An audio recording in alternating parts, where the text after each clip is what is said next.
మీరు అతను గుద్దింది మీరు చెప్పినా మధ్యలో వస్తున్నాడు. ఎలా వచ్చినా అతను అతను గుద్ది మనిషి పడిపడేదో కూడా చూడలేదు మీరు అట్లీస్ట్ మీరు అతనికి సారీ అని చెప్పాలి. మీరు అతనికి సారీ అని మీరు చెప్పాలి.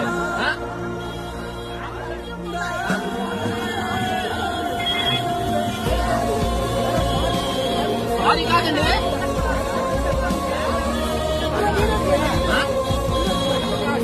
చేస్తాను సార్.